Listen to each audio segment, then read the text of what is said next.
túi có gì? Tác giả minh họa 정혜영, nhà sản xuất Kitari. 열차가 들어오고 있습니다. 손님 여러분께서는 한 걸음 물러서 주시기 바랍니다.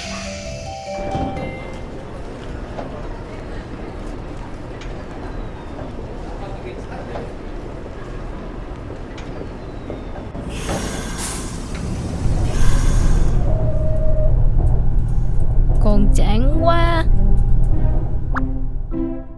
Mẹ ơi, trong túi mẹ có gì thế? Con muốn xem. Tất cả đều dành cho em bé. Em bé cần nhiều thứ lắm, vì con còn nhỏ xíu mà. Con lớn rồi nên con tự để đồ của mình trong túi điền. Jun, con thực sự đã tự lập rồi. Mẹ, con không có gì của riêng mẹ sao?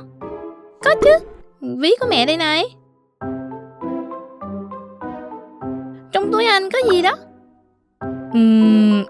Em đếm đến 3 đi rồi anh cho xem. 1, 2, 3.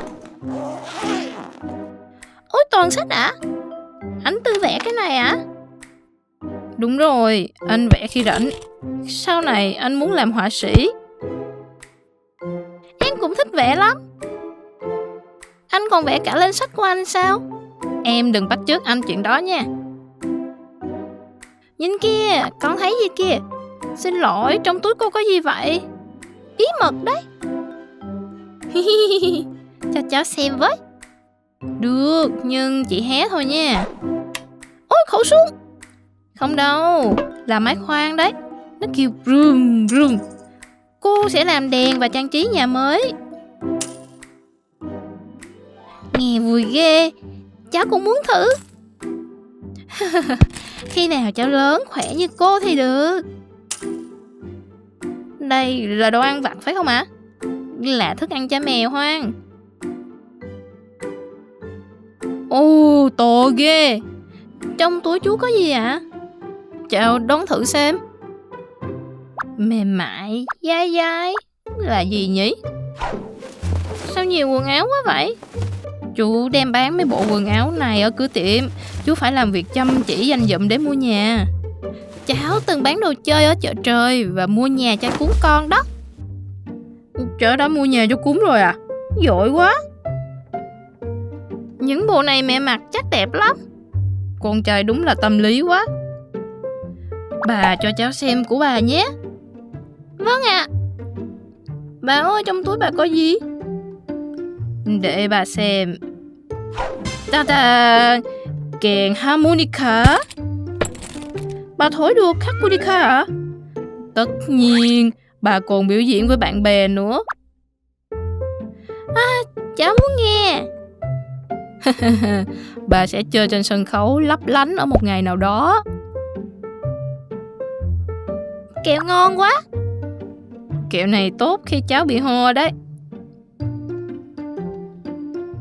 Ô, túi cô có bánh xe luôn. Bên trong có gì vậy? Cháu đón xem. Ồ, cái gì đây thế hả? Đây là quyển sách cho những đứa trẻ tò mò như cháu.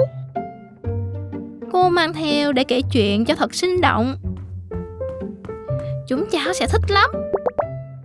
Cô cảm ơn cháu. Cô vui lắm. Cháu biết câu chuyện này. Vậy là cháu mê sách rồi. Muốn xem túi của tớ không? Có chứ. Trong túi bạn có gì? Trong túi tớ có nhiều nhãn dán và đồ chơi. Ồ, mình cũng có mấy món giống thế này. Để tớ cho bạn xem nhé. Thấy chưa, tụi mình có nhiều thứ giống nhau. Đúng là giống nhau thiệt. Chúng ta chơi chung nhé. Ý hay đó.